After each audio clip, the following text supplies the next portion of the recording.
ॐ सहना भवतु सहनौ भुनक्तु सह वीर्यं करवावहै तेजस्विनावधीतमस्तु मा विद्विषावहै।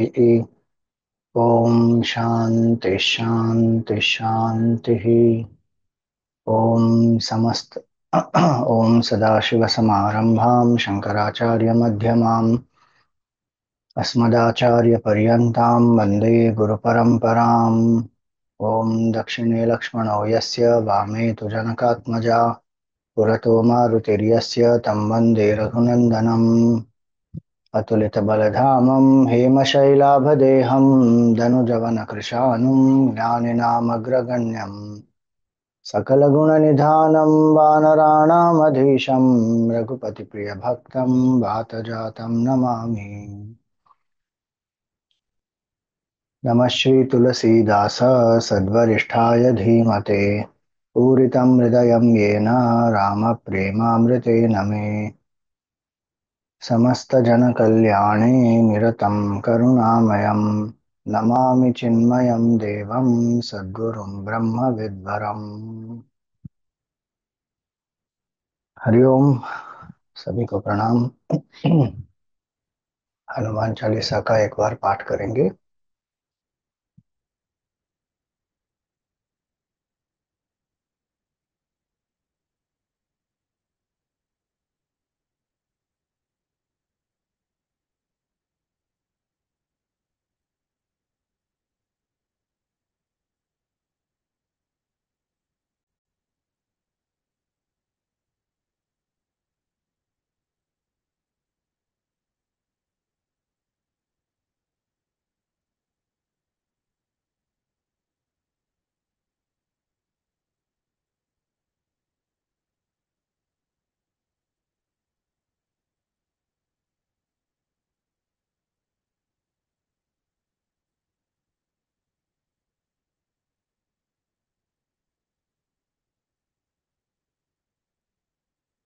जो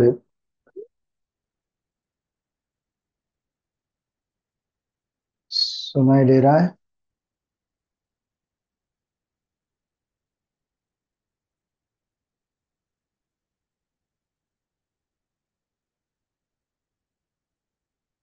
हम्म।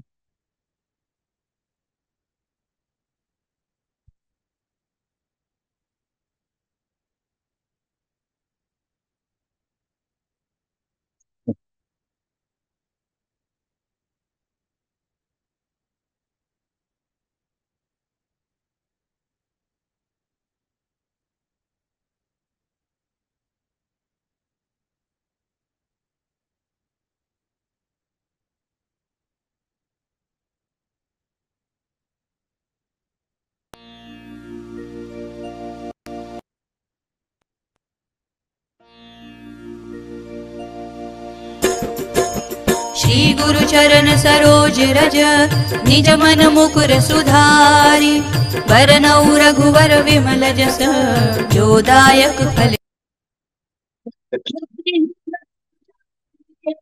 सुमिरो पवन कुमार विद्या देहूनि हरहु कलेश विकार। जय हनुमान ज्ञान गुण सागर जय कपीस तिहु लोक उजागर। राम दूत अतुलित बल धामा अंजनी पुत्र पवन सुत नामा।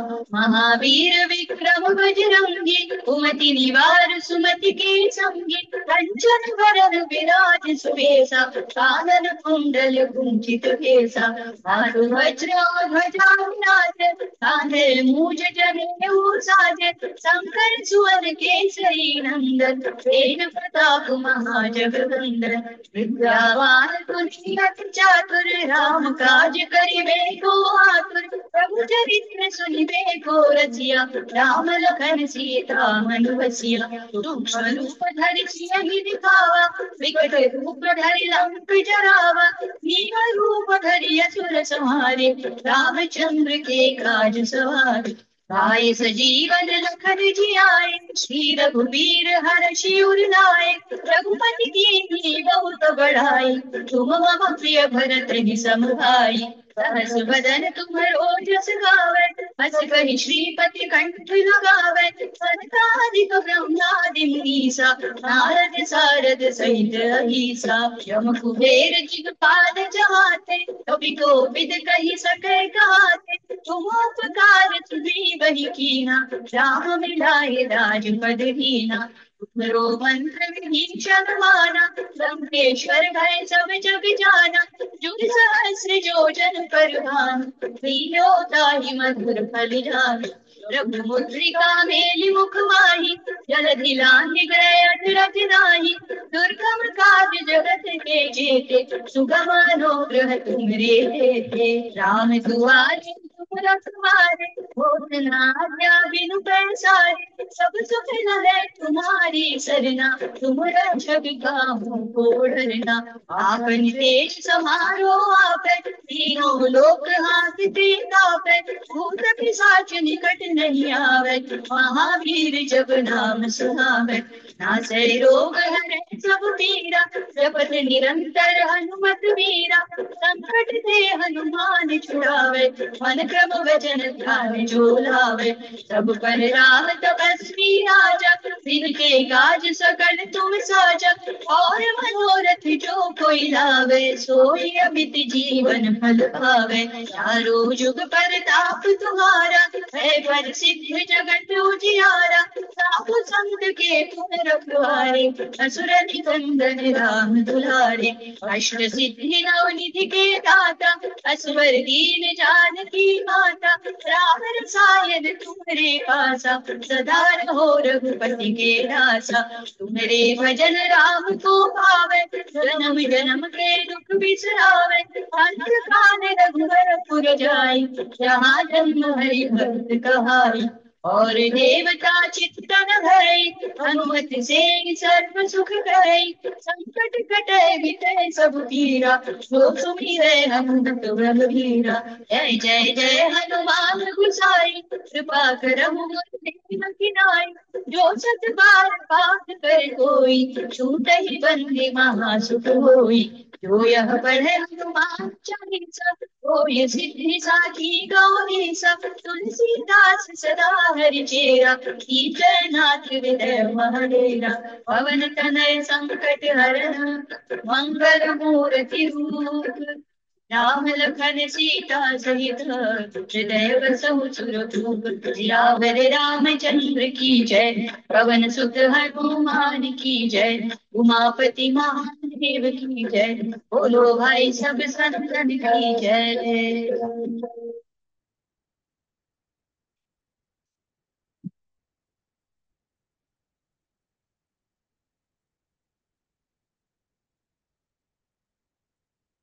अब हम हनुमान चालीसा के आखिरी भाग में आए हैं।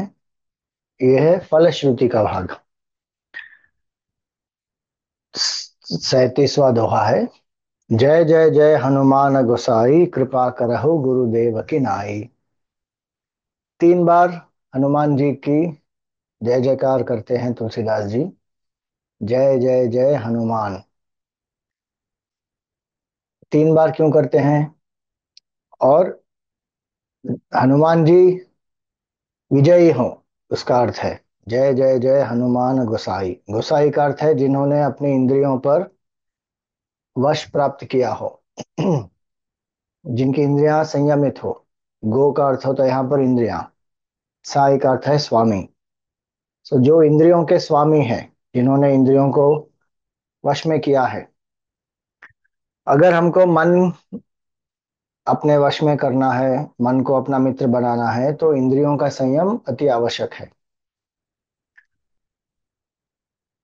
बंदर बहुत ही चंचल होता है, चपल होता है, लेकिन यहाँ पर हम वानर हनुमान जी की बात कर रहे हैं, जिन्होंने अपने इंद्रियों को संयमित किया है। इंद्रियों का संयम का अर्थ क्या है? जहां पर इंद्रियों को प्रवृत्ति में लगाना है वहां पर हम लगा सकते हैं, और जहां से निवृत्त करना है वहां निवृत्त कर सकते हैं। जो धार्मिक है, जो हमारे लक्ष्य के लिए अनुकूल है, जिससे श्रद्धा भक्ति ज्ञान वैराग्य सेवा इत्यादि के भाव पुष्ट होते हैं, वहां पर हमको इंद्रियां प्रवृत्त करनी है। सुख भी अगर प्राप्त करना हो तो सात्विक सुख प्राप्त करना है।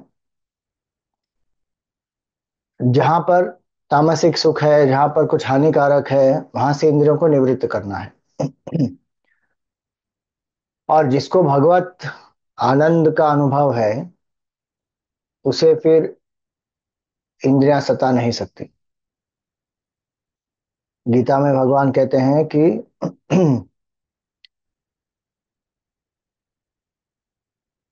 जो एक कछुए का उदाहरण दिया है भगवान ने, कच्छप का, वहां पर भगवान ये कहते हैं कि जब एक स्थित प्रज्ञ या एक साधक, साधक के लिए है ये, कि जब साधक अपने इंद्रियों को निग्रहित करता है, निगृहीतानि सर्वशः वशे ही यस्य इंद्रियाणि तस्य प्रज्ञा प्रतिष्ठिता। तब जब व्यक्ति के इंद्रियां निग्रहित होती हैं, तब प्रज्ञा स्थिर होती है। तस्य प्रज्ञा प्रतिष्ठिता, वो प्रज्ञा क्या है कि मैं ब्रह्म हूं, मैं जीव नहीं हूं। ये प्रज्ञा, ये ज्ञान कब स्थिर होगा? जब इंद्रियां निग्रहित होंगी। निगृहीतानि सर्वशः, दशों द- दसों इंद्रियों को निग्रहित करना है और उनके विषयों से। निगृहीतानि सर्वशः इंद्रियाणि इंद्रियार्थेभ्यः तस्य प्रज्ञा प्रतिष्ठिता। और ये भी कहते हैं भगवान वहां पर कि रसवर्जम रसोप्यस्य परम दृष्टवा निवर्तते। जब इंद्रियों को निग्रहित किया जाता है, तब कुछ समय के लिए विषयों में मन लगता नहीं। विषयों में इंद्रियों के द्वारा मन भटकता नहीं। लेकिन मन में उसका रस रहता है। जैसे हम उपवास करते हैं, तो उस दिन अन्न नहीं खाएंगे, चावल नहीं खाएंगे, केवल फल लेंगे, दूध लेंगे, या केवल पानी लेकर उपवास करेंगे। तो उस समय इंद्रियों को अपने विषयों से हमने निगृहित किया है। लेकिन मन में उन पदार्थों के लिए एक रस बना रहता है। वो रस कब जाएगा? परम दृष्टवा निवर्तते। जब अनुभूति हो जाती है कि मेरा स्वरूप है आनंद स्वरूप, मुझे बाहर इन चीजों में आनंद को खोजने की कोई आवश्यकता नहीं है। जब ये अनुभव होता है, तब व्यक्ति का रस भी चला जाता है और इंद्रिय संयम पूर्ण रूप से व्यक्ति को प्राप्त हो जाता है। तब तक साधक को एकदम सावधानी से अपना कार्य करना चाहिए, अपनी साधना करनी चाहिए, व्यवहार करना चाहिए। क्योंकि इंद्रियां बहुत ही प्रबल होती हैं। इंद्रियाणि प्रमाथीनि हरन्ति प्रसभम मनः। ये बहुत ही प्रबल होती है और एक क्षण में मन को एकदम वशीभूत कर लेती है। कितना भी मन में संयम हो, आत्मविश्वास हो कि नहीं नहीं, मैं धर्म के मार्ग पर चलूंगा, मैं इस प्रलोभन के लिए मैं प्रलोभन में नहीं फंसूंगा इत्यादि संकल्प ले सकता है व्यक्ति, एक दृढ़ निश्चय भी हो सकता है। लेकिन इंद्रियां इतनी प्रबल हैं कि वो उस संकल्प को हर लेती हैं। हरन्ति प्रसभम मनः। तो यहाँ पर हनुमान जी को क्या कहा कि हनुमान जी इंद्रियों के स्वामी हैं। जय जय जय हनुमान गोसाई। और 3 बार जयकार क्यों की है? क्योंकि हनुमान जी से प्रार्थना है कि आप हमारे तीनों शरीरों पर आप विजय प्राप्त कीजिए।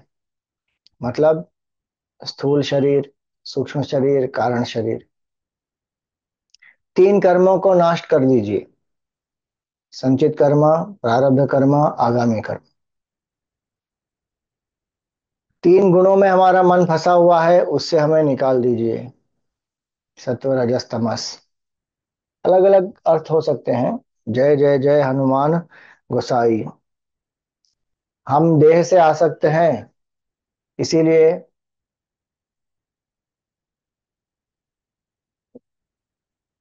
जो अवस्थाएं हैं, शिशु अवस्था है, युवा अवस्था है, वृद्ध अवस्था है, इनसे हमारा तादात्म्य होता है। हनुमान जी आप हमें इस तादात्म्य से मुक्त कीजिए। ऐसे अलग अलग भाव हो सकते हैं, जय जय जय। तीन प्रकार के जो ताप हैं, आदि दैविक, आदि भौतिक, आध्यात्मिक, उनसे हमें आप मुक्त कीजिए। तीन प्रकार की ऐषणाएं हैं, पुत्रेषणा, वित्तेषणा, लोकेषणा, उससे हमें मुक्त कीजिए। तो भक्ति के अलग अलग भाव हो सकते हैं। इसलिए जय जय जय हनुमान गोसाई, हमारे जीवन में जय किसकी होनी चाहिए? भगवान की जय होनी चाहिए। और भगवान की जय में हमको आनंद प्राप्त होना चाहिए। हमारा अस्तित्व भगवान की सेवा के लिए है। वर्तमान में क्या परिस्थिति है हमारी, हमको अपनी जय जयकार सुनने में बहुत आनंद आता है। और अगर कोई हमारी जय जयकार नहीं करता तो लगता है अप्रिसिएशन ही नहीं है, कितना काम करो तो भी कोई कुछ कहता नहीं, अप्रिशिएट नहीं करता। उल्टा सब क्रिटिसाइज करते हैं। No appreciation, only depreciation. मैं नहीं करने वाली, अगले साल से मैं कुछ नहीं करूंगी। अब दिमाग में ऐसे भाव आ जाते हैं। क्यों? क्योंकि कहीं ना कहीं अहंकार को कीर्ति चाहिए, प्रतिष्ठा चाहिए, प्रशंसा चाहिए, तब अच्छा लगता है। अनायास कोई आ जाता है, कोई प्रशंसा कर लेता है, वो भी भक्त जो है भगवान को ही समर्पित कर देता है। क्यों? क्योंकि जो भी प्रशंसा है या निंदा है, वो अहंकार की है, और अहंकारी मिथ्या है। और वास्तविक कर्ता कौन है? भगवान ही करता है, भगवान ही धरता है, भगवान ही हरता है, भगवान ही भोगता है, सब कुछ भगवान है। तो जो कुछ है वो भगवान को ही समर्पित करेगा भक्त। इसलिए यहाँ पर जब तुलसीदास जी कहते हैं जय जय जय हनुमान गोसाई, जब भी हम भगवान का जय जयकार करें, उसका भाव क्या है? भगवान के जय जयकार का भाव कि मेरे जीवन में अहंकार की विजय न हो, भगवत तत्व की विजय हो, धर्म की विजय हो।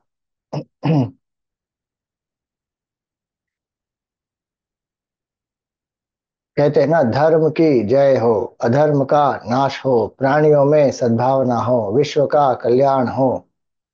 इस तरह तो धर्म की जय हो, भगवान की जय हो। अहंकार को भगवान के चरणों में ही समर्पित करना है। आप देखिए हनुमान जी के जीवन में उनको सबसे प्रिय नाम क्या है? रामदूताय नमः, कि वो राम जी के दूत हैं, राम जी के सेवक हैं, राम जी के दास हैं। कोई प्रशंसा भी करता है तो वो भगवान राम के ही चरणों में अर्पित कर देते हैं। और हनुमान जी केवल ऐसे भक्त हैं जिनको भगवान के रूप में भी पूजा जाता है। फिर भी हनुमान जी हमेशा कहाँ रहते हैं? भगवान के चरणों में रहते हैं, और भगवान उनके हृदय में रहते हैं। इतने असाध्य कार्य किए हैं उन्होंने, फिर भी अहंकार बिल्कुल नहीं है। तो ये है अध्यात्म ज्ञान की परिपक्वता। जब व्यक्ति में अहंकार नहीं होता, अहंकार को समर्पित कर देता है व्यक्ति। अध्यात्म ज्ञान का प्रयोजन भी यही है। नहीं तो छोटी छोटी चीजों में हमको बुरा लग जाता है, गुस्सा आ जाता है, द्वेष हो जाता है। एक जो पौधा होता है ना, टच मी नॉट, उसको छूते ही एकदम बंद हो जाता है वो। उसके पत्ते जो होते हैं ना, ग्रीन कलर के, थोड़े छोटे छोटे, इतने चिट्टे छोटे छोटे होते हैं वो, जाके ऐसे छुओ तुरंत बंद हो जाएगा। तो हमारी परिस्थिति ऐसी है, टच मी नॉट जैसे है हम। थोड़ा एक क्रिटिकल फीडबैक कोई देगा, ओहो हो, इतना डिफेंसिव हो जाएंगे, अग्रेसिव हो जाएंगे, गुस्सा आ जाएगा, द्वेष कर लेंगे, लड़ाई झगड़ा हो जाएगा। जय जय जय हनुमान गोसाई। जो है भगवान की कृपा से है, भगवान के स्मरण में जीना है, भगवान की सेवा में जीना है। जय जय जय हनुमान गोसाई। अब दूसरी प्रार्थना क्या है? कृपा करहु गुरुदेव की नाई। आप गुरुदेव के समान कृपा कीजिए। गुरुदेव के समान कृपा कीजिए का अर्थ क्या हुआ? हनुमान जी स्वयं गुरु रूप है। कितने सारे जीवों को ईश्वर से मिलाते हैं। गुरु का प्रयोजक कार्य यही होता है, जीव को अपने सहज निज स्वरूप से अवगत कराना, निज बोध कराना, वो गुरु का कार्य है। तो एक अर्थ ये हुआ कि कृपा करहु गुरुदेव की नाई। गु शब्द का अर्थ है, गु अक्षर का अर्थ क्या है यहाँ पर? अंधकार, अविद्या का संकेत है। और रू का अर्थ है उसको निवारण जो करते हैं, उसका निवारण जो करते हैं, वो है गुरु। उकारो अंधकार स्यात् ऋकारो तन निवारक। तो अज्ञान और अंधकार किसका? आत्मा का। कि मैं कौन हूं ये मैं नहीं जानता। तो हे हनुमान जी, आप हमारे तीनों कर्मों का नाश कीजिए, तीन देहों से हमारे तादात्म्य का नाश कीजिए, और क्या कीजिए? आत्म तत्व को प्रकट कर दीजिए गुरुदेव के समान। अज्ञान के अंधकार को मिटा दीजिए, ज्ञान से हमें अनुग्रहित कीजिए। जय जय जय हनुमान गोसाई, कृपा करहु गुरुदेव की नाई। हनुमान जी स्वयं ज्ञानी है, श्रोत्रिय भी है, ब्रह्मनिष्ठ भी है हनुमान जी। वेदों का अध्ययन किया है उन्होंने सूर्य देवता से, और स्वयं ब्रह्मनिष्ठ है। भगवान को ही उन्होंने कह दिया कि आपका मेरा संबंध क्या है? आत्मबुद्धिया तुम्हें हम, आत्मा की बुद्धि से मैं और आप एक हैं। और इसलिए हनुमान जी से जब हम प्रार्थना करते हैं कि कृपा करहु गुरुदेव की नाई, सबसे बड़ी कृपा क्या है? आत्मज्ञान में स्थित करा देना। ये गुरु की सबसे बड़ी कृपा है। क्यों? क्योंकि जन्म जन्मांतर के जो से हम जो भटक रहे हैं, उसका अंत हो जाएगा।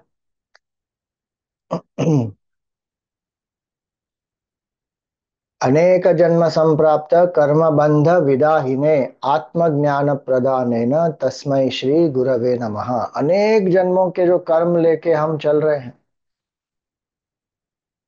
उस कर्म के बंधन को जो मिटा देता है। कैसे? आत्मज्ञान प्रदानेन, केवल आत्मज्ञान से ही ये हो सकता है, और किसी प्रकार से नहीं हो सकता। कितने भी हम कर्म कर ले, कितने भी हम तीर्थ यात्रा कर ले, स्नान कर ले, दान कर ले, भजन कर ले, पुण्य कर ले, कुछ भी नहीं होगा। अर्थात चित्त की शुद्धि होगी, वो एक साधन है। लेकिन केवल वो करने से मुक्ति नहीं मिलेगी। शंकराचार्य स्वयं कहते हैं, कुरुते गंगा सागर गमनम व्रत परिपालनम अथवा दानम ज्ञान विहीन सर्वमतेन भजति न मुक्तिम जन्म शतेन। 100 जन्मों में भी मुक्ति नहीं प्राप्त होगी। गंगा सागर चले जाओ, गंगा जी में डुबकियां भी लगा लो 15 बार, 20 बार, जितनी बार। व्रत कर लो, दान कर लो, पुण्य कर लो, सब कुछ कर लो, मुक्ति जो है वो प्राप्त नहीं होगी। उससे चित्त शुद्धि होगी। चित्त शुद्धि एक साधन है। उस शुद्ध मन से क्या करना है? आत्मचिंतन करना है, गुरु के मुख से श्रवण करना है। आचार्य मुखार श्रवणम कुर्यात। और जब गुरु के मुखारविंद से महावाक्य का श्रवण करेंगे, आत्मा का जो उपदेश है वो प्राप्त करेंगे, तब आत्मज्ञान प्रदान है ना, तब मुक्ति होगी। तो जय जय जय हनुमान गोसाई, कृपा करहु गुरुदेव की नाई। गुरु सब कुछ छोड़कर शिष्य के मंगल के लिए जो कार्य करते हैं, वो किस लिए करते हैं? उनको थोड़ा ज्यादा धन प्राप्त हो जाए इसलिए करते हैं, उनको थोड़ी कीर्ति प्राप्त हो जाए, उनके जीवन में कोई जो संबंधों में कोई क्लेश है वो नष्ट हो जाए। लोग गुरु के पास इसीलिए जाते हैं। आत्मज्ञान के लिए बहुत कम लोग जाते हैं, क्योंकि इतनी जिज्ञासा ही नहीं है, मुमुक्षुत्व ही नहीं है। जाएंगे हर रोज के जो व्यवहारिक कष्ट पीड़ा है उसकी निवृत्ति के लिए। लेकिन गुरु जो है वो जो सद्गुरु है, जो ब्रह्मनिष्ठ संत है, उनके पास क्यों जाना चाहिए? क्योंकि उनके सिवा और कोई ये कर नहीं सकता। बाकी तो जो हमारे व्यवहार के कष्ट है वो तो दूसरे लोग भी सुलझा सकते हैं। उसके लिए गुरु की क्या आवश्यकता है? केवल यह है कि वहां पे वो लोग कंसल्टेशन फीस ले लेते हैं, गुरु नहीं लेते हैं, तो लोग मुफ्त में करने के लिए चले जाते हैं गुरु के पास। लेकिन गुरु का ये प्रयोजन थोड़ी है, गुरु का ये कार्य भी नहीं है।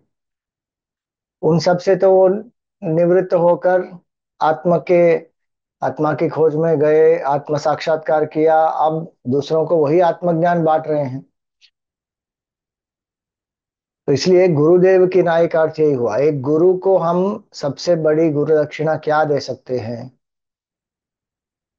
आत्म साक्षात्कार ही गुरु के लिए एक पर्याप्त गुरु दक्षिणा है। बाकी कुछ भी हम करें, उससे कोई, जो गुरु हमारे लिए करते हैं उसके बदले हम कुछ भी दें उनको, वो तुच्छ ही है।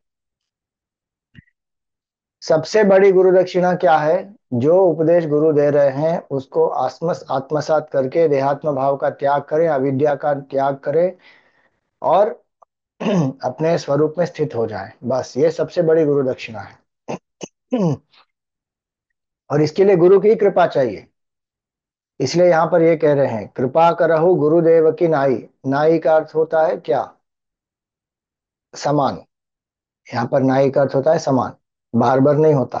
बोले नाई बारबर, नहीं नहीं, कृपा करहु गुरुदेव की नाई। गुरुदेव के समान आप कृपा कीजिए कि क्या हो, मुझे आत्मज्ञान प्राप्त हो जाए। हनुमान चालीसा पढ़ने से और हनुमान जी की आराधना करने से क्या प्राप्त करना चाहिए? जो स्थिति में हनुमान जी हैं, जो अहंकार रहित स्थिति है, हनुमान का अर्थ यही हुआ, अहंकार रहित। जो अहंकार रहित स्थिति है, तीनों देह से परे, अविद्या काम कर्म से परे, तीन गुणों से परे, तीन अवस्थाओं से परे, जो अहंकार रहित स्थिति है, वही हनुमान की स्थिति है।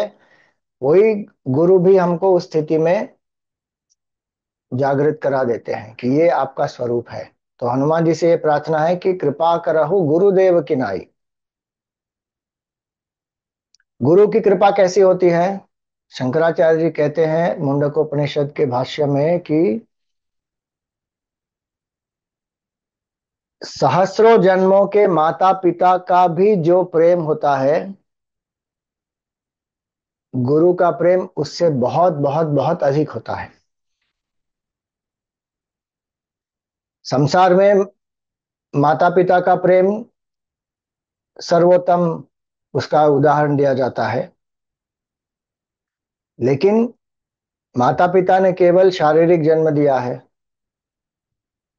पाला पोसा बड़ा किया, बहुत कुछ किया माता पिता ने, लेकिन वो स्थूल शरीर से संबंधित है। गुरु क्या करते हैं? आध्यात्मिक जन्म देते हैं, अध्यात्म ज्ञान प्रदान करते हैं, अध्यात्म मार्ग पर चलने के लिए पूरा का पूरा जो ज्ञान है, उसके लिए जो भी सहारा चाहिए, सब कुछ गुरु प्रदान करते हैं। असतोमा सदगमय, असत से सत की स्थिति तक गुरु ले जाते हैं। बंधन के आभास से लेकर मुक्ति के अनुभव तक सब कुछ गुरु ही कराते हैं। और उनको उससे क्या प्राप्त होना है? कुछ नहीं। आप तक काम है वो स्वयं। अहेतुक दया सिंधु वसंतवल्लोकहितम चरंतः। तो ये गुरु की सबसे बड़ी कृपा यही है। इसीलिए जो व्यक्ति कृतज्ञ होता है, वो और क्या करेगा? गुरु को क्या गुरु दक्षिणा दे सकते हैं? कि गुरु के त्याग, हमसे सबसे ज्यादा त्याग गुरु का होता है। क्योंकि अपने समाधि अवस्था का त्याग करके गुरु आए हैं हमें जगाने के लिए, और इतने कष्ट झेलते हैं संसार में, किसके लिए? हमारे लिए। और संसार ऐसे ही गुरु को बहुत कष्ट भी देता है, तिरस्कार भी करता है, लेकिन वो गुरु चुपचाप अपना कार्य करते रहते हैं, क्योंकि निस्वार्थ भाव है। इसलिए शंकराचार्य जी कहते हैं कि हजारों जन्मों के माता पिता का जो प्रेम है वो भी उससे कई गुना ज्यादा गुरु का प्रेम होता है। और ये जब व्यक्ति समझता है तो व्यक्ति कृतज्ञ होगा। और इसलिए शास्त्र में ये कहा गया कि गुरु द्रोह जो है वह सबसे बड़ा द्रोह है। कि जो ब्रह्मनिष्ठ गुरु हैं वो जो मार्ग बता रहे हैं उस मार्ग पर न चलकर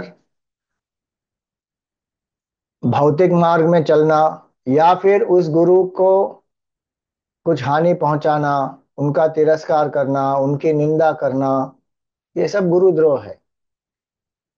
और शास्त्र कहते हैं कि गुरुद्रोह जिसको होता है वो बेचारा अभागा व्यक्ति है। तो यहाँ पर कहते हैं कृपा करहु गुरुदेव की नाई। गुरुदेव ने हमारी जो गुरुदेव ने जो विवेक चूड़ामणि की एक व्याख्या है उन्होंने स्वयं लिखी हुई है। उसमें कृपा शब्द का जो वर्णन किया है बहुत सुंदर है। उन्होंने वो क्या कहते हैं गुरुदेव उसमें, कृपा is an attitude of sympathy cooked in kindness, honeyed with love and served on the golden platters of understanding। कृपा का अर्थ ये है। अब गुरु कृपा तो गुरु ये सब करते हैं कि नहीं हमारे लिए। एटीट्यूड ऑफ सिंपथी, एक सहानुभूति का भाव है कि अरे ये जीव बेचारा इतना, उसको इतना कष्ट है, दुख है, पीड़ा है, क्यों? क्योंकि अज्ञानवश उसको जानता ही नहीं कि अब स्वरूप आनंद स्वरूप है। इसलिए गुरु के मन में एक सहानुभूति होती है कि अरे रे इनको, उनके कष्ट दुख पीड़ा से हम बाहर निकालें। So attitude of sympathy cooked in kindness. जब खाना पकाते हैं तो अग्नि होती है ना, तो अग्नि क्या है? Cooked in kindness. और हनीड विथ लव, जो खाना बनाया है, जो आत्मज्ञान दे रहे हैं गुरु, वो प्रेम से दे रहे हैं, सहानुभूति से दे रहे हैं।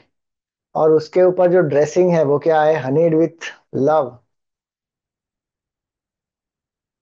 प्रेम का जो है वो ड्रेसिंग है ऊपर, honeyed with love and served on the golden platters of understanding.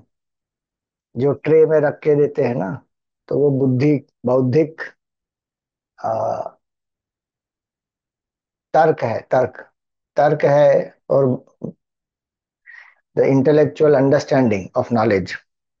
तो गुरु इतना प्रयास करते हैं कि एक शिष्य को जब ज्ञान दिया जाए उसके पीछे का भाव क्या है? सहानुभूति का भाव है, करुणा का भाव है, प्रेम का भाव है, उसमें बौद्धिक ज्ञान भी दिया हुआ है, तर्क भी है, ताकि व्यक्ति को एक दृढ़ निश्चय भी प्राप्त हो।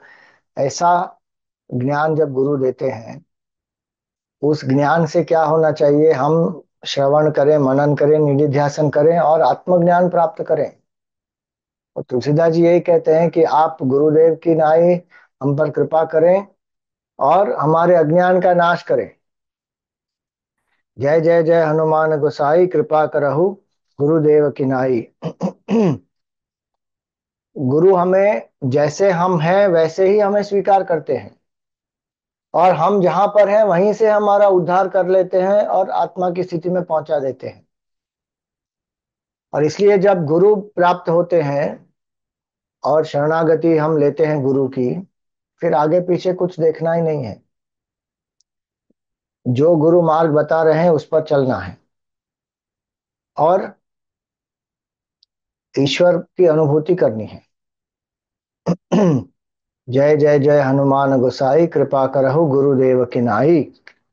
अब कहते हैं कि जो सत बार पाठ कर कोई, छूट ही बंदी महासुख होई। जो सत बार, सत बार का अर्थ होता है शत, शत और सत मतलब 100 बार। जो शत बार पाठ कर कोई, अगर 100 बार कोई हनुमान चालीसा का पाठ करता है तो क्या होगा? छूट ही बंदी, सभी बंधनों से मुक्त हो जाएगा। और क्या प्राप्त करेगा? महासुख होई, परम आनंद की स्थिति को प्राप्त कर लेगा। सो परमानंद प्राप्ति और आत्यंतिक दुख निवृत्ति, ये हो जाएगा उस व्यक्ति के जीवन में। स्वामी जी बहुत बार पाठ तो कर लिया हमने, 100 बार तो कर लिया, 6-7 घंटे लग जाएंगे 100 बार करने में। कुछ लोग तो हर शनिवार को करते हैं, कुछ लोग हनुमान जयंती के दिन विशेष रूप से 100 बार कर लेते हैं, कुछ लोग अनुष्ठान के रूप में कुछ समय तक हर रोज 100 बार भी करते हैं। तो इसका अर्थ क्या हुआ? जो 100 बार पाठ, और शत का दूसरा एक अर्थ यहाँ पर होता है, जो 100 बार का अर्थ होता है 7 बार। तो दिन में तो हर रोज 100-100 बार कहाँ करते रहेंगे, तो 7 बार हो सकता है, एक पौने घंटे में हो जाएगा 7 बार। जो 100 बार पाठ कर कोई, छूट ही बंदी महासुख होई। अब इसका अर्थ क्या हुआ यहाँ पर? पाठ करने का अर्थ क्या होता है? केवल मुंह से पाठ करना नहीं, उसका भी एक महत्व है, लेकिन जो हम पढ़ते हैं उसको जब आत्मसात किया जाता है, बार बार पढ़ने से, अभ्यास करने से, जितना हम उसको आत्मसात करेंगे, जितना हम उस निरहंकार की स्थिति का चिंतन करेंगे, उसी में स्थित हो जाएंगे। जो 100 बार पाठ कर कोई का अर्थ हुआ पुनरावर्तन और अभ्यास। बार बार अभ्यास किसका करना है? कि मैं जीव नहीं हूं, मैं ब्रह्म हूं। हनुमान चालीसा का तात्पर्य यही है, पूरा सार हनुमान चालीसा का यही है। शुरुआत में हनुमान तुलसीदास जी ने क्या कहा था? हरहु कलेश विकार। उसमें क्लेश जो है ना, वो 6 क्लेश क्या है? उसमें अविद्या पहला क्लेश है, अविद्या, अस्मिता, अ, फिर राग, द्वेष, अभिनिवेश, अहंकार, ये 6 क्लेश हैं। तो ये अविद्या की निवृत्ति हनुमान चालीसा का प्रयोजन है। तो जो शुरुआत में उन्होंने कहा और यहाँ पर कहा, वो एक ही है कि अविद्या की निवृत्ति के लिए हनुमान चालीसा का पुनरावर्तन हम करेंगे। हम क्या करते हैं? संकट कटे मिटे सब पीरा, जो सुमिरे हनुमत बलबीरा। सिर्फ संकट के निवारण के लिए या शारीरिक पुष्टि के लिए, कुछ धन प्राप्ति के लिए, पुत्र चाहिए, कीर्ति चाहिए, प्रमोशन चाहिए, बंगला चाहिए, गाड़ी चाहिए, अब वो ठीक है, वो तो प्रयोजन जिसका, जिस भक्त का जैसा प्रयोजन है, भगवान उनको ऐसे ही अनुग्रहित करते हैं। लेकिन उसका मुख्य प्रयोजन क्या है? मुख्य प्रयोजन ये है, जो 100 बार पाठ कर कोई, छूट ही बंदी महासुख होई। परम आनंद की स्थिति और आत्यंतिक दुख निवृत्ति हनुमान चालीसा के पाठ से। और जो कहा यहाँ पर 38वें दोहे में भी और 29वें दोहे में भी, जो यह पढ़े हनुमान चालीसा, होय सिद्धि साखी गौरीसा। जो यह पढ़े, जो कोई पढ़ेगा हनुमान चालीसा। अब पता नहीं कहां से लोगों के मन में ये भ्रम आ गया है कि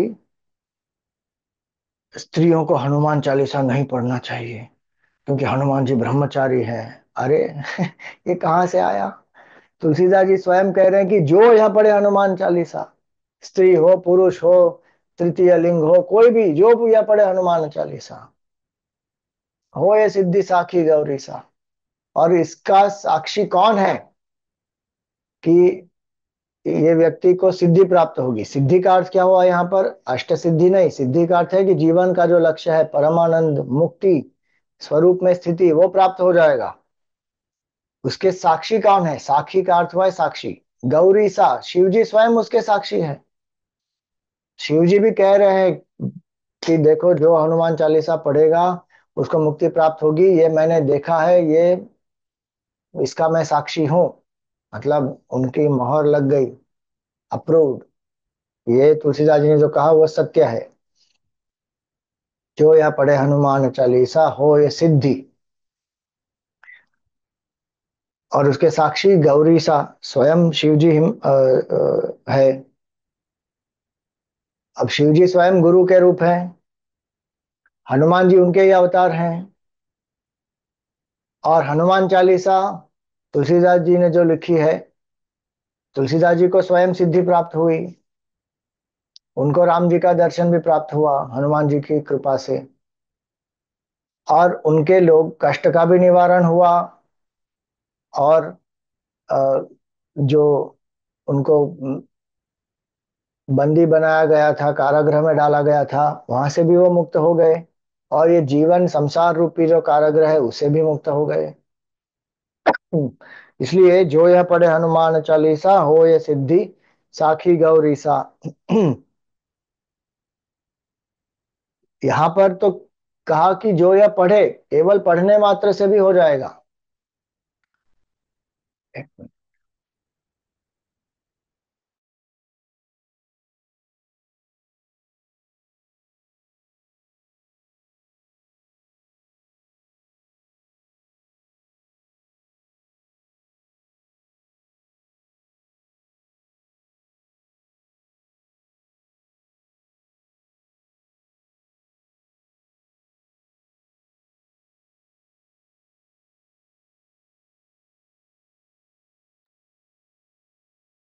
तो यहाँ पर कहते हैं जो यह पढ़े हनुमान चालीसा, मतलब हनुमान चालीसा के पाठ मात्र से ही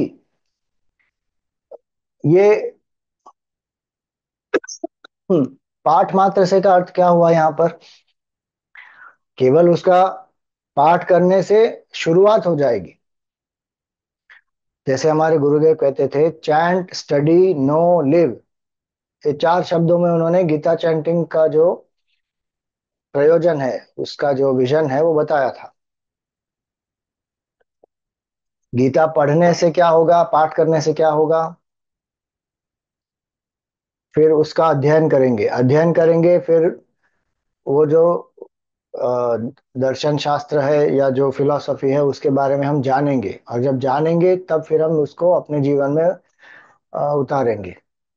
तो इस तरह जो यह पढ़े हनुमान चालीसा, इसका ये अर्थ नहीं होना चाहिए केवल कि भाई अर्थ की कोई आवश्यकता ही नहीं, ऐसे पढ़ने से मुक्ति हो जाएगी। ये बहुत बड़ी भ्रांति है हमारे सब समाज में, कि ज्ञान की बहुत ही उपेक्षा करते हैं हम, कर्म को ज्यादा महत्व देते हैं। और इतना पाठ कर लो, इतनी बार कर लो, इतने आवर्तन कर लो, अरे उसका महत्व है चित्त शुद्धि के लिए, लेकिन ज्ञान विहीन सर्वमतेन भजते न मुक्तिम जन्मशतेन, कितने बार शंकराचार्य जी ने कहा, बाकी संतों ने कहा, महात्माओं ने कहा। लेकिन कितने सारे लोग हैं जो आज भी हनुमान चालीसा का पाठ करते हैं, लेकिन उनको उसका अर्थ ही नहीं पता होता है। अब पता होगा तो भी थोड़ा ऊपरी ऊपरी से थोड़ा पता होगा, लेकिन जो उसका तत्वार्थ है वो नहीं पता होता। और जब तत्व का अर्थ नहीं पता हो हमको, और उसका जो एक लक्ष्यार्थ है वो नहीं पता है, तब क्या होगा? धीरे धीरे फिर लोग कहते हैं, "अब वो तो मैकेनिकल हो गया।" अब मैकेनिकल हो गया क्योंकि अर्थ जानते नहीं ठीक से, और भावना उत्पन्न होती नहीं तब। अब भावना उत्पन्न नहीं होगी तो फिर मैकेनिकल होगा। जब अर्थ जानेंगे, एक एक चौपाई का कितना सारा अर्थ है, और पाठ करते करते व्यक्ति ध्यान की अवस्था में पहुंच जाता है। पूरा पाठ भी आवश्यक नहीं होता, कुछ चौपाई जैसे हम उच्चार करते हैं वैसे ही मन ध्यान में चला जाएगा। ये स्थिति को प्राप्त करना है। जो यह पढ़े हनुमान चालीसा, हनुमान शब्द केवल सुन के व्यक्ति ध्यान में पहुंच सकता है। जैसे रामकृष्ण परमहंस को काली शब्द सुनते ही वो समाधि में चले जाते थे। उनको देहात्म भाव से पुष्ट करने के लिए उनको एक वेश्या जहाँ रहते हैं ना, वहां पर ले जाया गया, ले गए वहां पर उनको, ताकि उनमें कोई काम उत्पन्न हो। लेकिन जब वो गए वहां पर, उन्होंने देखा और माँ माँ माँ करके समाधि में चले गए। ये मन की स्थिति होनी चाहिए। तो भक्त जो होता है वो ऐसी स्थिति को प्राप्त करेगा। पाठ करने से मन शुद्ध होगा, और जितना जितना ज्ञान प्राप्त होगा, जैसे जैसे मन शुद्ध होगा तो क्या होगा, जिज्ञासा उत्पन्न होगी। एक शुद्ध मन का लक्षण क्या है? कि जिज्ञासा होगी, मुझे जानना है इसका अर्थ क्या है। एक होता है शब्दार्थ, दूसरा होता है लक्ष्यार्थ, फिर उसमें तत्व क्या है, वेदांत की दृष्टि कहाँ क्या है इसमें? ये सब जब जिज्ञासा होती है, और फिर वो जिज्ञासा क्यों होती है? केवल बौद्धिक एक ज्ञान के लिए नहीं होती है, वो केवल बौद्धिक कोई इंटेलेक्चुअल जिम्नास्टिक्स के लिए नहीं होती है। जिज्ञासा वो ज्ञान को जानकर ये भावना उत्पन्न होती है कि अरे, ये तो मेरा स्वरूप है, ये तो मेरे बारे में बोल रहे हैं, मेरा सत्य स्वरूप क्या है, ये तो मिथ्या है। तो उस स्वरूप को जानने की जब भावना उत्पन्न होती है, ज्ञान का ये प्रयोजन है। गीता में भगवान कहते हैं कि नास्ति बुद्धि अयुक्तस्य न चायुक्तस्य भावना न चा भावयत शांति ही अशांतस्य कुतः सुखम।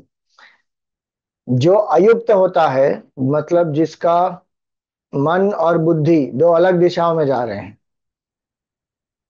युक्त नहीं है, न अस्ति बुद्धि अयुक्तस्य, उस व्यक्ति का ज्ञान जो है वो स्थिर नहीं होता। वो जानता है लेकिन मानता नहीं। हाँ, मैं ब्रह्म हूं, मैं ब्रह्म हूं, लेकिन मानता है कि मैं जीव हूं। तो मन एक जगह पर है, बुद्धि दूसरी जगह पर है। ऐसा व्यक्ति निधिध्यासन नहीं कर पाएगा। स्थिरता स्थिरता से अगर निधिध्यासन नहीं हुआ तो ब्रह्म भाव उत्पन्न ही नहीं होगा। तो जीव भाव कैसे जाएगा? जीव भाव नहीं जाएगा तो सुख की अनुभूति नहीं होगी। लेकिन उल्टा अगर हम करें कि जिसको बुद्धि, जिस जो व्यक्ति युक्त है, जिसकी मन और बुद्धि एकाग्र हो गई, मन से भी प्रेम है भगवान के लिए, बुद्धि से भी ज्ञान चाहिए, ऐसा जो व्यक्ति है, मन में भक्ति है, बुद्धि में वैराग्य है, साधना एकाग्रता से चल रही है, निधिध्यासन हो रहा है कि मैं जीव नहीं हूं, मैं ब्रह्म हूं, एकाग्रता से जब ये निधिध्यासन होगा, तब क्या होगा? ब्रह्म भाव उत्पन्न हो जाएगा और जीव भाव नष्ट हो जाएगा। तो व्यक्ति परम आनंद की स्थिति में आ जाएगा। जो यहाँ पर लिखा महासुख हो जाएगा वो। तो इसलिए हनुमान चालीसा पढ़ने से क्या होगा? जिज्ञासा उत्पन्न होनी चाहिए। जिज्ञासा उत्पन्न होगी, फिर ज्ञान प्राप्त करना है, फिर ब्रह्म भाव से जीव भाव का नाश करके परम सुख में स्थित होना है। और इसके साक्षी कौन है? शिव जी कहते हैं कि मैं उसका साक्षी हूं। बहुत सारे भक्तों को देखा है ये करते हुए। जो यह पढ़े हनुमान चालीसा, हो ये सिद्धि साखी गौरीसा। तुलसीदास सदा हरि चेरा। तुलसीदास जी कहते हैं कि मैं हमेशा भगवान का सेवक हूं। ये उनकी भावना है। आप देखो, जो भी भक्त होते हैं उनको अपने बारे में क्या वो सोचते हैं कि मैं भगवान का दास हूं। हनुमान जी भगवान राम के दास हैं। तुलसीदास जी कहते हैं मैं हरि का दास हूं। एक ही है दो, राम और हरि। तुलसीदास सदा हरि चेरा। सदा हो, सदा ही मैं भगवान का दास हूं। की जय नाथ हृदय मह डेरा। कि हे नाथ, आप मेरे हृदय में डेरा लगा के बस जाइए एकदम बस। अब जो उनका भाव ऑलरेडी है, वो मैं सदा दास हूं, तो ऑलरेडी भगवान के चरणों में वो है ही, और उनके हृदय में भगवान है ही। लेकिन फिर भी प्रार्थना करते हैं कि कीजय नाथ हृदय मह डेरा। मतलब ऐसे डेरा जमा के बैठ जाइए वहां पर कि वहां से जाने का नाम नहीं लेना है। कई बार लोग होते हैं ना, कुछ लोग ऐसे अतिथि होते हैं, वो होते हैं एक्चुअली अतिथि, लेकिन आके ऐसे डेरा जमा जमा के बैठ जाते हैं कि जाने का नाम नहीं लेते। व्यक्ति सोचता है कि अरे आज जाएंगे, कल जाएंगे, परसों जाएंगे, अरे जाने का नाम ही नहीं ले रहे। ऐसे तुलसीदास जी कहते हैं कीजिए नाथ हृदय मह डेरा। ये तो इसका साधारण एक अर्थ हो गया। अब दूसरा अर्थ इसका क्या है कि तुलसीदास सदा हरि चेरा। तो हरि एक अर्थ तो हुआ कि भगवान विष्णु स्वयं, मैं भगवान विष्णु का दास हूं, ये उसका एक अर्थ हुआ। और दूसरा अर्थ इसका क्या हुआ? हरि का अर्थ यहाँ पर हनुमान जी भी है। तुलसीदास सदा हरि चेरा। हनुमान जी कैसे है? क्योंकि हनुमान जी हरण कर लेंगे। हरहु कलेश विकार बोला था ना शुरुआत में, बीच में भी आया कई बार, आप हरण कर लो, हरण कर लो। तो यहाँ पर हनुमान जी जो है वो हरण कर लेंगे। क्लेश विकार अविद्या इत्यादि सबका हरण कर लेंगे, इसलिए वो हरि है। अब तात्विक दृष्टि से देखें तो भक्त, अनन्य भक्त जो है वो भगवान से एक ही है। तो उस दृष्टि से भी हनुमान जी और भगवान एक हैं। तो इसलिए यहाँ पर दूसरा अर्थ ये होता है, तुलसीदास जी कहते हैं कि मैं आपका ही दास हूँ।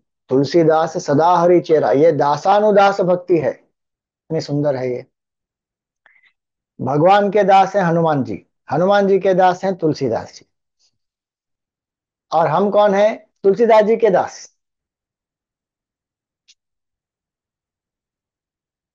दासस्य दासस्य दासोहम।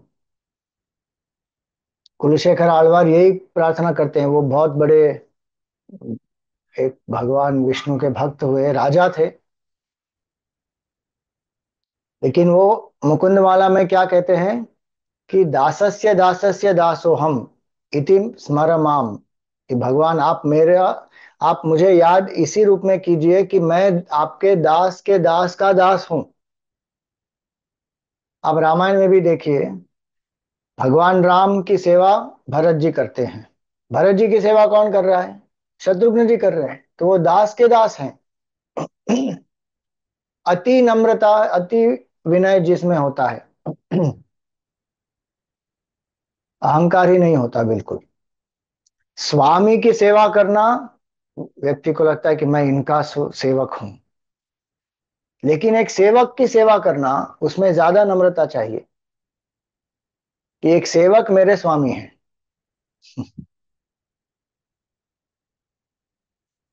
तो दोनों की सेवा हो जाएगी उसमें, सेवक की सेवा और उस सेवक के स्वामी की सेवा भी हो जाएगी, दोनों हो जाएगी। जैसे हनुमान जी की सेवा जब तुलसीदास जी करते हैं तो हनुमान जी के हृदय में भगवान स्वयं है। तो भगवान की सेवा भी हो गई, भगवान के दास की सेवा भी हो गई। अध्यात्म क्षेत्र में ये नम्रता का बहुत बहुत बहुत बड़ा एक योगदान होता है हमें आगे बढ़ने के लिए। नहीं तो क्या होगा, ज्ञान से ज्यादा अहंकार भी उत्पन्न हो सकता है। और हम देखते हैं कई बार यही एक विघ्न उत्पन्न हो जाता है। जितना ज्यादा वेदांत का ज्ञान पढ़ते हैं उतनी नम्रता बढ़नी चाहिए, क्योंकि वेदांत कहता है कि आप जीव नहीं हैं। लेकिन कई बार उल्टा होता है, क्योंकि चित्त शुद्ध नहीं है। अब शुद्ध चित्त नहीं है और उस चित्त शुद्धि के लिए सेवा नहीं कर रहे हैं, साधना नहीं कर रहे हैं, उपासना नहीं कर रहे हैं, फिर क्या होगा? पढ़ेंगे, कहेंगे कि मैं ब्रह्म हूँ, सब एक है, मदात्मा सर्वभूतात्मा, लेकिन पूरा का पूरा व्यवहार अहंकार वश होगा। और इतना ज्यादा अहंकार कि कभी कभी लोगों को यह भी लगेगा कि अरे वेदांत पढ़ने के बाद भी इतना अहंकार है इस व्यक्ति को, तो क्यों पढ़ रहा है वेदांत? तो ये बहुत आवश्यक है जानना और इसको अपने जीवन में उतारना कि कितनी नम्रता है हमें। और जब हम सेवा भी कर रहे हैं तो किस भाव से कर रहे हैं कि भगवान ने मुझे ये एक अवसर प्रदान किया है सेवा करने के लिए, ताकि मेरा चित्त शुद्ध हो। हम कोई उपकार नहीं कर रहे हैं किसी के ऊपर। और किसी संस्था में जब हम जाके सेवा करते हैं, उस संस्था के ऊपर भी हम कोई उपकार नहीं कर रहे हैं। और अगर हमको कभी कभी ये लगता है कि अरे बहुत सारी चीजें हैं, इन सबको छोड़ के मुझे सेवा के लिए आना पड़ता है, तो ये भी समझने की आवश्यकता है कि वो क्यों आवश्यक है। क्योंकि बाकी सब चीजों में कहीं ना कहीं अहंकार फंसा हुआ होता है, एक आसक्ति होती है, ये मेरा है, या मेरे परिवारजन है, या मेरा घर है, या मेरे लोग हैं, इसमें आसक्ति होती है। जब निष्काम भाव से किसी को हम जानते नहीं, उनके लिए सेवा के लिए हम आते हैं, तो उसके लिए समय निकाल के आना पड़ेगा। अपनी चित्त शुद्धि के लिए। अगर कोई कहेगा कि नहीं नहीं अभी बहुत कुछ हो रहा है मेरे जीवन में तो मैं सेवा के लिए समय नहीं निकाल पा रही हूँ, ठीक है, व्यक्ति का एक, हर व्यक्ति का अपना अपना एक निश्चय होता है, एक स्वतंत्रता है उनकी। लेकिन अगर हम ऐसा कोई समय उसकी प्रतीक्षा करें कि जब समय आएगा सब सभी कर्तव्यों से निवृत्त हो जाऊंगा, हो जाऊंगी, तब मैं सेवा करूंगी, तब तक तो बहुत समय निकल जाएगा। इसीलिए जब जितना हो सके सेवा का भाव, नम्रता का भाव, और एकदम भगवान की शरणागति लेकर जो भी हम सेवा करेंगे उससे हमारा ही चित्त शुद्ध होगा। और जब ज्यादा कर्तव्य होते हैं तब ज्यादा चित्त शुद्धि की भी आवश्यकता होती है। जैसे ज्यादा काम करना हो तब ज्यादा शक्ति चाहिए कि नहीं। उस समय अगर कहेंगे कि नहीं हमको खाने का समय नहीं है, लोग वही तो करते हैं, खाने का समय नहीं है, फिर चिड़चिड़े हो जाते हैं, लड़ाई झगड़ा कर लेते हैं, फिर उस झगड़े को सॉल्व करने के लिए ज्यादा टाइम देना पड़ता है। अरे चुपचाप खाना खा लो, मन शांत हो जाएगा, फिर आराम से काम करो जो करना है, 10 मिनट लगते हैं खाने के लिए। अब ज्यादा कार्य है तो ज्यादा शक्ति चाहिए, तो समय पर खाना पड़ेगा, समय पर सोना पड़ेगा। उस समय अगर कहेंगे कि नहीं नहीं खाने का समय नहीं, सोने का समय नहीं है, तो फिर बहुत सारी कठिनाइयां उत्पन्न हो जाएगी। इसी तरह अध्यात्मक ज्ञान की आवश्यकता कब है? जब ज्यादा से ज्यादा संसार में उलझे हुए हैं, तभी तो अध्यात्म अध्यात्म ज्ञान की आवश्यकता है कि अनासक्ति का भाव कैसे हो। उसी समय तो सेवा करनी पड़ेगी, तभी तो मन में ये अनुभव भी होगा कि देखो यहाँ पर कोई अपेक्षा नहीं है मेरी, केवल नम्रता से भगवान की सेवा के भाव से मैं कर रही हूँ, तो मेरा मन कितना सुखी है। फिर वही भाव संसार में जब हमारे कर्तव्य हम कर रहे हैं तब हम वहां पर भी अनुभव कर सकते हैं। तो ये यहाँ पर जो कहते हैं तुलसीदास सदा हरि चेरा, इस सदा मैं भगवान का सेवक हूँ और भगवान के जो भक्त हैं, उनके जो दास हैं, उनका भी मैं सेवक हूँ। तुलसीदास सदा हरि चेरा, की जय नाथ हृदय महाडेरा। ये है भगवान, हे नाथ, हनुमान जी को कहते हैं कि हनुमान जी आप मेरे हृदय में आ जाइए, डेरा लगाकर बैठ जाइए, मतलब मेरे अहंकार को उठने ही मत दो, आप डेरा जमा कर बैठ जाओ वहां पे। की जय नाथ हृदय महाडेरा। हृदय क्या होता है?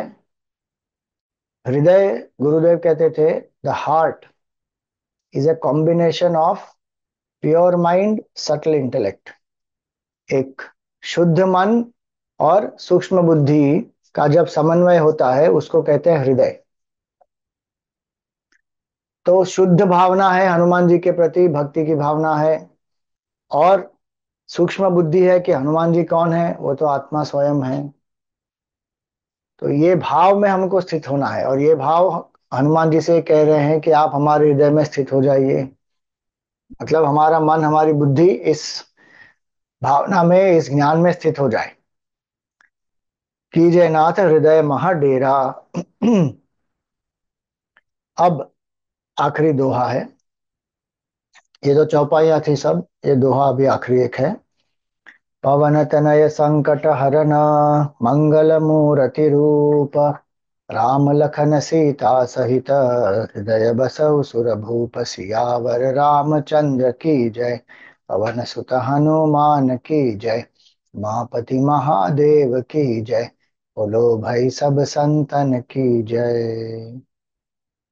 पवन तनय, जो पवन देवता के पुत्र हैं, पवन देवता निस्वार्थता के प्रतीक हैं, पवन देवता शुद्धता के प्रतीक हैं। जो कुछ अशुद्धियां होती है पवन के आने से सब निकल जाती हैं, उनके पुत्र हैं आप, पवन तनय। तो आप हमें शुद्धता का वरदान दें।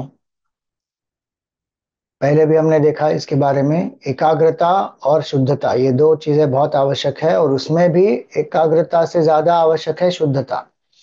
Purity of mind is more important then concentration. एकाग्रता से तो बहुत सारे असुर भी वरदान प्राप्त कर लेते हैं, लेकिन शुद्धता नहीं है मन में, तो क्या होता है, उनका पतन होता है।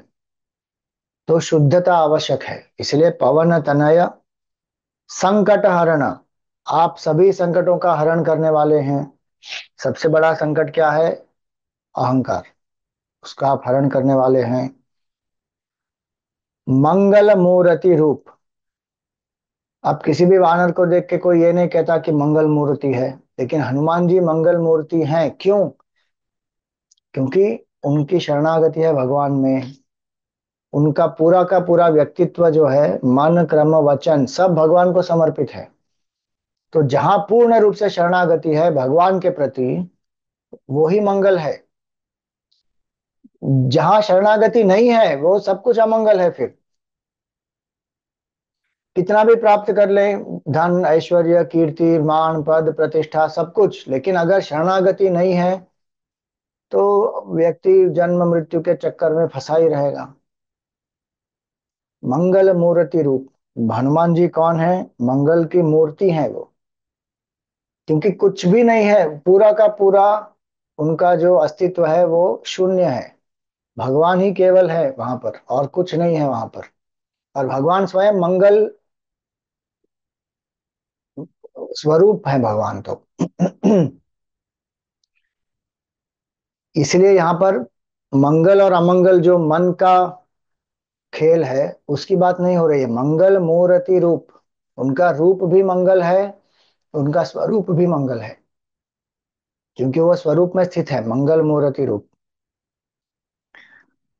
राम लखन सीता सहित हृदय बसहु सुरभूप, सभी देवताओं में आप इतने उत्कृष्ट हैं सुरभूप, आप मेरे हृदय में विराजमान हो जाइए। अकेले नहीं आना है, राम लखन सीता सहित, राम लक्ष्मण और सीता जी के साथ आप मेरे हृदय में बस जाइए। हृदय बसहु सुरभूप। तो राम लक्ष्मण सीता जी किसका प्रतीक है? तो अलग अलग प्रकार से देख सकते हैं। राम जी ज्ञान का प्रतीक है, सीता जी भक्ति का प्रतीक है, और लक्ष्मण जी सेवा का प्रतीक है। तो ज्ञान भक्ति और सेवा के साथ आप हमारे हृदय में विराजमान हो जाइए। दूसरी तरह अगर हम देखें तो भगवान राम आनंद का प्रतीक है, परम आनंद की स्थिति। सीता जी शांति का प्रतीक है, और लक्ष्मण जी वैराग्य का प्रतीक है। जब वैराग्य होगा, शांति होगी, आनंद होगा, जीवन धन्य हो जाएगा। और इसलिए हनुमान जी ये तुलसीदास जी ये कहते हैं हनुमान जी को कि राम लखन सीता सहित आनंद शांति और वैराग्य, इन तीनों के साथ मेरे हृदय में बस जाइए। तीसरा अर्थ क्या होता है? राम जी कौन है? वो पर ब्रह्म तत्व है। सीता जी कौन है? उनकी माया शक्ति है। और लक्ष्मण जी कौन है? वो भक्त हैं, सेवक हैं। तो ईश्वर, माया और उनके सेवक, हनुमान जी स्वयं भी सेवक ही हैं। ये तीनों हमारे हृदय में बस जाएं। तो ऐसे अलग अलग संकेत हो सकते हैं इसमें। आ, राम लखन सीता सहित हृदय बसहु सुरभूप। अब ये है हनुमान चालीसा। और एक भी चीज, जैसे ज्ञान है, भक्ति है, सेवा है, या आनंद है, शांति है, वैराग्य है, इसमें से कोई एक चीज भी प्राप्त करना बहुत मुश्किल होता है। हनुमान जी के पास और सबके सब है, तीनों है। उनके हृदय में है। और तुलसीदास जी कहते हैं इनके साथ आप मेरे हृदय में बस जाइए। सो हनुमान जी है 3 in 1। तुलसीदास जी हो जाएंगे क्या? 4 in 1।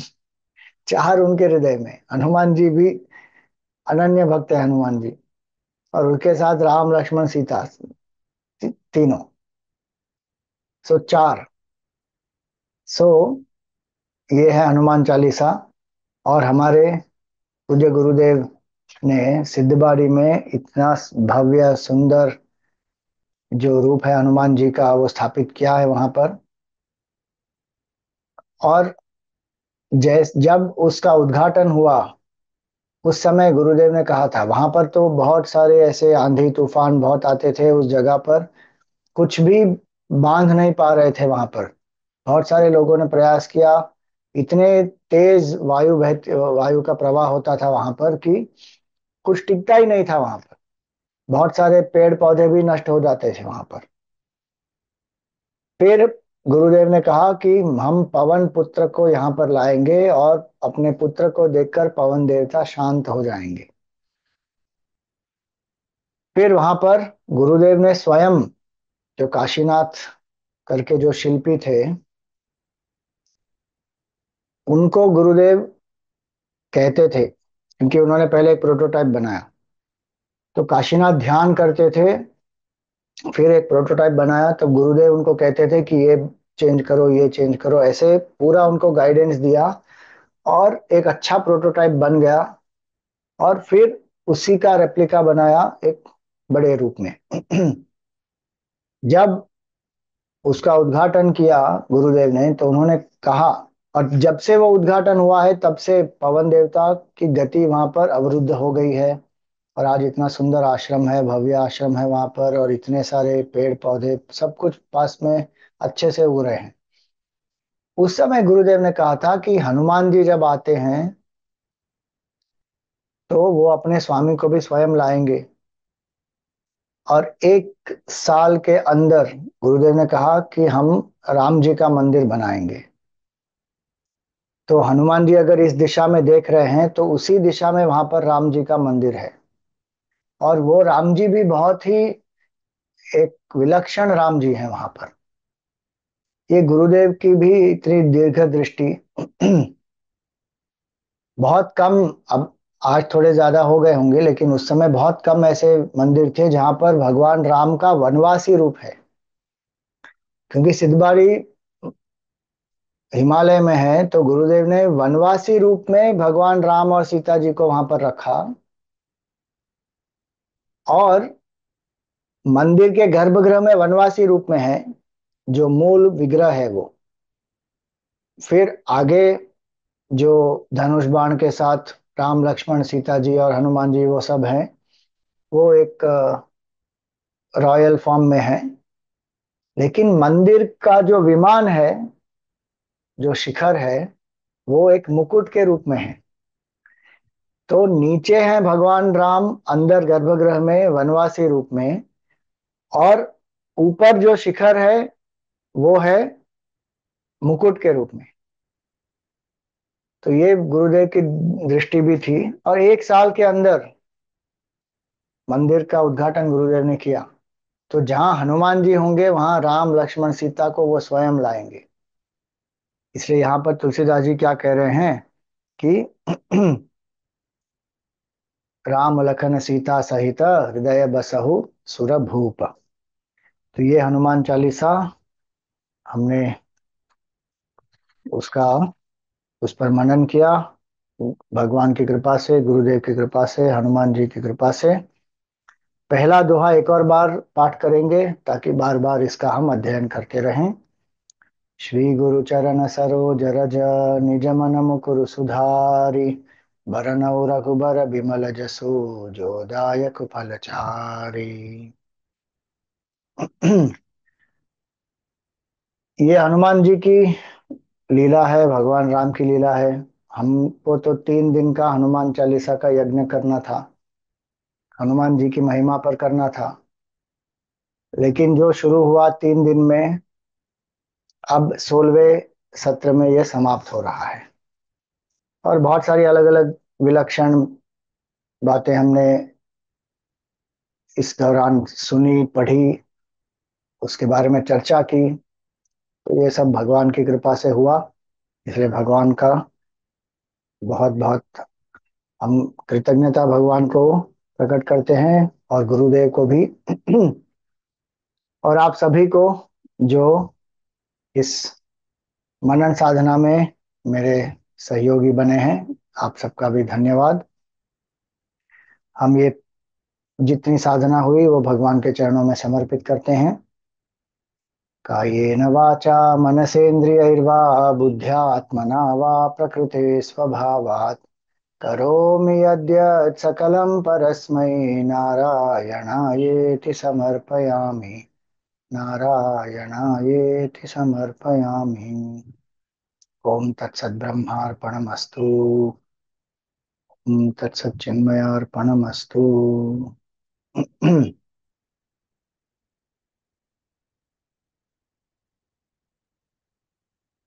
जो भी हमारे यजमान हैं उन सबका भी बहुत आभार। पूरे सत्र के यजमान हैं सुचेता तलवार जी और पराग वाघ।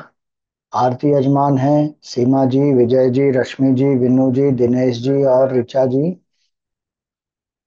आम, आज के दैनिक यजमान है विवेक मेहरा जी। और आज के आरती यजमान है बीना बियानी जी, भारती मारफतिया जी, विवेक मेहरा जी और मीता सालियन जी। भगवान की कृपा, गुरुदेव का आशीर्वाद सब यजमानों पर, उनके परिवारजनों पर और सब पर बनी रहे। और भगवान की कृपा से राम लक्ष्मण सीता जी हमारे हृदय में विराजमान हो हनुमान जी के साथ, और हमें परमानंद, शांति, वैराग्य और समर्पण का अनुभव हो। जय सिया राम, जय हनुमान।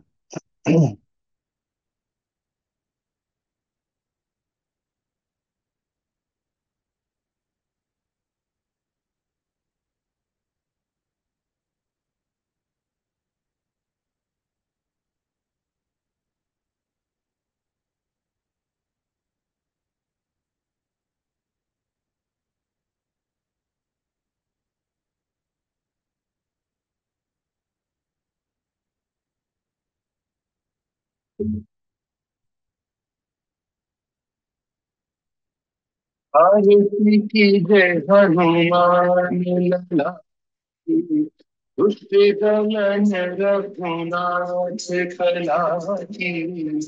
आरती की जय हनुमान लला की, दुष्ट दमन रघुनाथ कला की। आरती की जय हनुमान लला की, जाके बन से गिरिवर काटे, जाके बन से गिरिवर काटे, रोग दोष जाके निकट न झापे, रोग दोष जाके निकट न झापे। अंजनी पुत्र महाबलधारी, अंतन के प्रभु सदा कहारी। आरती की जय हनुमान लला की, देवी राम रघुनाथ सखाए, देवी राम रघुनाथ। लंका जरी सिय सुधिलाए,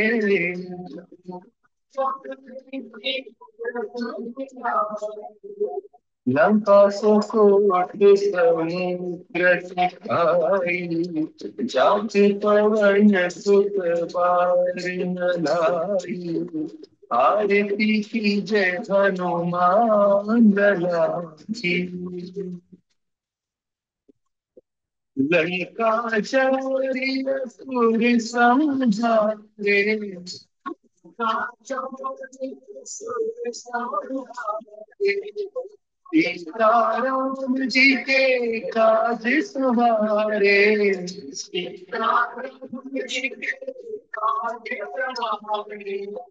लक्ष्मण मूर्छित पड़े सखारे, आनी संजीवन प्राण उबारे। आरती की जय हनुमान लला की। बैठी पचाल तोरी जम सारे,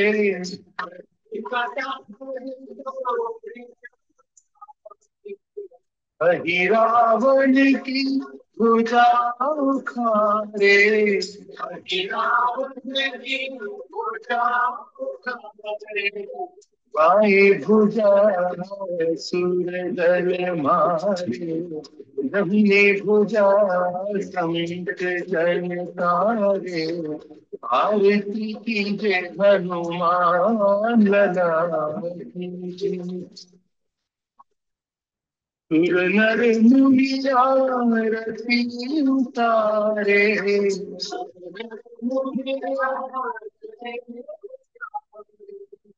जय जय जय हनुमान चारे,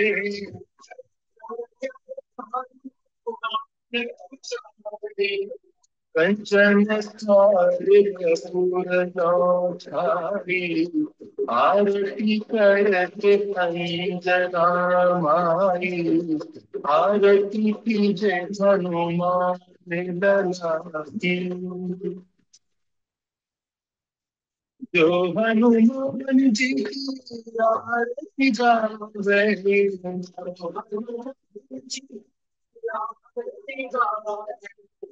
बसी बैकुंठ परम पद पावे,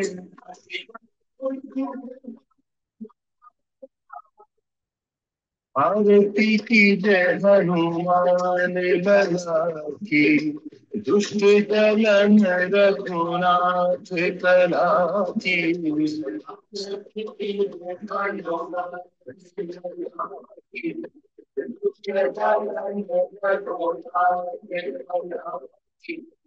आरती की जय हनुमान लला की।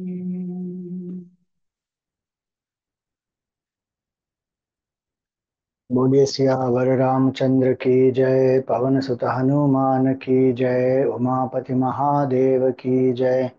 बोलो भाई सब संतन की जय, श्री सद्गुरुनाथ महाराज की जय।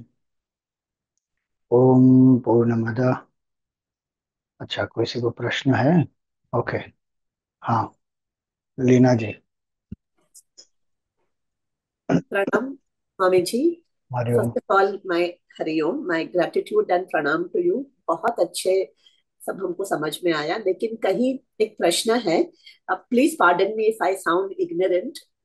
इट इज नो अहंकार, but I wonder that if Hanuman ji तो शिव जी के अंश हैं, तो और रावण वॉज शिव भक्त, तो वो इतना इतना उनको अज्ञान था कि ये शिव जी के भक्त थे, तो उनकी पूंछ को वो जलाने लगे थे उनको. He was ignorant about that fact.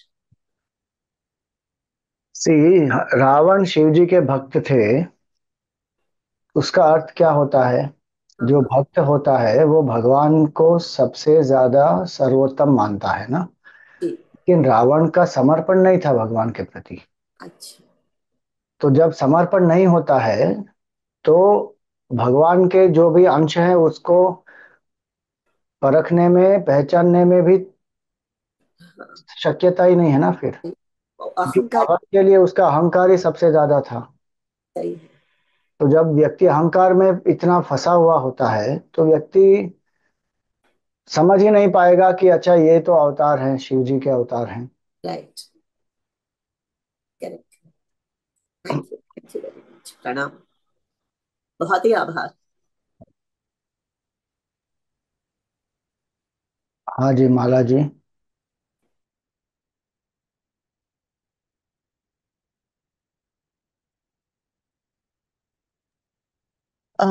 Hariom Swami ji. या प्रश्न नहीं है, पर एक इट्स जस्ट अ थॉट कि हनुमान जी एकदम अद्भुत है। उनके जैसा तो कोई नहीं। चारों ऑल द योग, कर्म योग, ज्ञान योग, ध्यान योग, ज्ञान योग, ही एक्सेल्स चारों युगों में। उसकी महिमा चिरंजीव है, सुंदर है, ब्लेसिंग्स है। देवदास की, शिव जी की, राम जी की, ऑलवेज सक्सेसफुल। एंड मुझे ऐसा लगता नहीं है कि he really faced any difficulty because he was always so successful. and so easily he achieved everything, means his life is so sorted, परिपूर्ण. और ऐसा भी नहीं है कि भाई जीव था, ही बहुत बहुत जन्म से उसने तपस्या की, साधना की और यहाँ पर पहुंचे. So he is actually very enviable. I mean, it feels like how it can be real, like absolutely perfect. There's just absolutely no kami in his life, nothing falling short. वो तो है, देयर नथिंग फॉलिंग शॉर्ट, लेकिन कष्ट तो है उनके जीवन में, बहुत आए. अब वाल्मीकि रामायण पढ़िए, उन्होंने तो अपने प्राण त्याग देने का भी विचार आ गया था उनको, जब उनको अच्छा. सीता माता मिल नहीं रही थी तब. उनको लगा कि अब मैं वापस जाके क्या करूंगा, मैं यहीं पे अपने प्राण त्याग देता हूँ. बहुत. वहां पर जब वो संजीवनी लेने गए तो सभी औषधियों ने अपने आप को छुपा लिया. वो प्रकट ही नहीं हुए औषधियां, तो वो परख ही नहीं पाए कि अभी यहाँ से यहाँ पे कौन सी औषधि मैं लेके जाऊं, क्योंकि औषधियां दिखाई नहीं दे रही. तो पूरा पहाड़ को उठा के लाना पड़ा उनको. तो उनके जीवन में भी कष्ट बहुत आए. अब उनको उनको ऋषियों का श्राप भी मिला था, तो भूल गए थे अपनी क्षमताओं को. और कितना समय क्षमताओं को भूल कर ही उन्होंने व्यतीत किया. तो है उनके जीवन में भी कष्ट है, लेकिन असफलता नहीं आई उनके जीवन में. हम्म, हम्म, हम्म, वो बात है. और हम्म, उन्होंने भी पुरुषार्थ तो किया ना, सूर्य देवता से वेदों का ज्ञान प्राप्त किया. ऐसा नहीं है कि उन्होंने तपस्या नहीं की. नव व्याकरण पंडित हैं, सूर्य देवता से उन्होंने ज्ञान प्राप्त किया. और बाकी बहुत सारे उनको भी कष्ट आए, और तपस्या तो उन्होंने भी की. और राम नाम सतत उनके जीवा पर रहता, वही सबसे बड़ा तपस है. तो तपस्या है. तपस्या का ये अर्थ नहीं होता कि केवल दुख सहना, कष्ट सहना, या फिर कहीं जंगल में चले जाना और केवल ध्यान करना. अहंकार से मुक्त रहना, यही तपस्या है ना. वो तो तपस्या कर ही रहे हनुमान जी, और बहुत समय तक की उन्होंने, फिर वो सिद्ध हुए. तो इसलिए उनका चरित्र जो है वो एनविएबल तो है, मतलब बहुत ही उत्कृष्ट है उनका चरित्र. लेकिन कष्ट तो उनको भी आए, तपस्या तो उन्होंने भी की. और बहुत उन्होंने समर्पण भी किया. तो ये हमको जानना है. या सही, यू आर राइट कि तपस्या की और कष्ट भी आए, बट ऐसा लगता नहीं है because he so so successful. Correct. वही उनकी सफलता है कि वो दूसरों को उसके बारे में आभास भी नहीं होने देते. हम्म, लोगों हम्म, को क्या होता है कि मेरे मेरे जीवन में इतना कष्ट है, देखो मैं इन सब से जूझ कर बाहर निकला हूँ, फिर मैंने सफलता प्राप्त की. ये सब बढ़ा चढ़ा के बोलने में बहुत अच्छा लगता है. भक्त होता है एकदम उल्टा कर देता है, पूरा का पूरा जो कष्ट है वो सब छुपा देता है, उसके ऊपर ध्यान भी नहीं देता. भगवान की कीर्ति ज्यादा से ज्यादा बढ़ाता है भक्त. इसलिए हमको लगता ही नहीं कि उनके जीवन में कष्ट है. प्रहलाद जी ने भी क्या किया, कभी एक बार भी उन्होंने कहा कि मेरे पिता ऐसा कर रहे हैं मेरे लिए, कभी नहीं कहा. हम्म. और भक्त में केवल एक ही इच्छा होती है कि भगवान का नाम लो, भगवान की कीर्ति हो, जय जय जय हनुमान गोसाई. वैसा ही होता है. वो श्रेष्ठ भक्त होता है. इसलिए हमको आभास भी नहीं होगा कि भक्त के जीवन में कितने कष्ट हैं. आप गुरुदेव को भी देखेंगे तो लोगों को क्या लगता था, अरे क्या जीवन है उनका, अरे मर्सिडीज में जाते हैं, सिल्क के कपड़े पहनते हैं, लोग उनके चरणों में गिर रहे हैं, उनको सिर्फ प्रवचन देना है और ये सब हो रहा है. अरे कितने कष्ट उनके जीवन में है, लेकिन किसको पता है. जो आसपास के लोग हैं उनको थोड़ा बहुत पता है, बाकी तो पता भी नहीं लोगों को. और वो बताएंगे भी नहीं. क्यों? क्योंकि उनको उनके लिए वो बहुत ही तुच्छ वस्तु है. उनको जो ध्येय है उनके जीवन में वो सबसे सर्वोपरि है, उसके प्रति समर्पित है बस. तो ये बहुत अच्छी चीज है सीखने के लिए उनसे. Yeah, I hope we learn. It's been a beautiful thing. And what you say ना that भगवान के बाद भक्त का परिचय होता है. So it's like that only. Ramayana we've done, and now this was very very beautiful. Thank you so much, Hari Om. Thank you. ओम पूर्णमद पूर्णमिदं पूर्णात् पूर्णमुदच्यते, पूर्णस्य पूर्णमादाय पूर्णमेवावशिष्यते. ओम शांति शांति शांति. हरि ओम. श्री गुरुभ्यो नमः. हरि ओम.